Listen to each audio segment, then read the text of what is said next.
All right, thanks, Lauren, very much. Does any of this sound a little Earth webbish to you? I'm probably dating myself here, but the last boom that quickly went bust.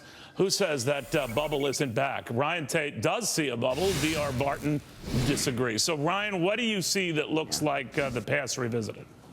Well, it's good to be here, Neil, and I'm glad you're back. TV already looks better with you in that seat, so we're glad you're here. Well, you are guaranteed a future visit on this show, but continue your fine, well-elaborated point. Well, I think when you look at it, we're repeating a lot of the past behaviors that got us in a bad place. Valuations of companies with no assets, no resources, no prior sales. I have to go to the bank, and when I need to borrow money, I have to basically convince them that I don't need their money, and I have to show them revenues, infrastructure. So again, we're repeating those sins of the past, if you will.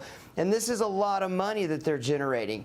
I don't see how people are willing to make these types of investments, especially when you're competing with some of the largest companies in the world that can play this game. If Jet.com wants to begin a race to the bottom on pricing, it's going to be hard to beat the Amazons and Walmarts of the world that are tried, true, and tested. Yeah, they might be tried, true, and tested, but you know, you could look at this, DR, and also look at the fact that, well, Amazon itself keeps building and expanding and it piles up the revenues, doesn't exactly pile up the earnings.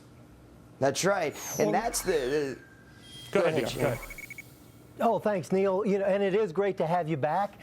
And Ryan makes some good points that there are some valuations that are really high, but let's cut to the chase. The word bubble has been used way too much in financial markets. We call every little overvaluation a bubble, and I think that's what we're seeing here, some overvaluations in some pre-seed money IPOs that are out there. Would Jet would Jet be a definition of a bubble? Let's say it's not endemic to the rest of the market. I agree with you. There are plenty of good case studies and stories out there that justify what's going on. But Jet does bring up some curious issues as to whether it deserves the attention it's getting in the market it's getting into. No doubt at all, Neil. You're exactly right. And with that valuation, you'd have to say that valuation is huge and not yet justified. And there's a lot of money chasing those hot stocks that are in the media, etc. But that's not a bubble. You can't just have one company create a bubble. It's what's going on everywhere. We have had this year in tech only 15 IPOs to date. We're on pace for 28 IPOs this year. Last year we had 55. So that doesn't sound like a bubble to me at all. That sounds like things are percolating higher and higher in a market that's increasing valuation in general. All right, Ryan, the quick other take on that is that, in other words, we have more curious losers, you know, back in the last bubble than we do if you want to define it as such this time. So no need to worry nearly as much as we did back then. What do you say?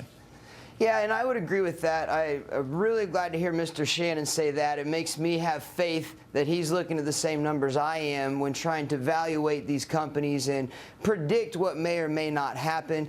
I don't think that we will have a total repeat of where we've been in the past. I do think we're smarter. I think there's a lot of money on the sidelines. We've not had a lot of successful IPO launches.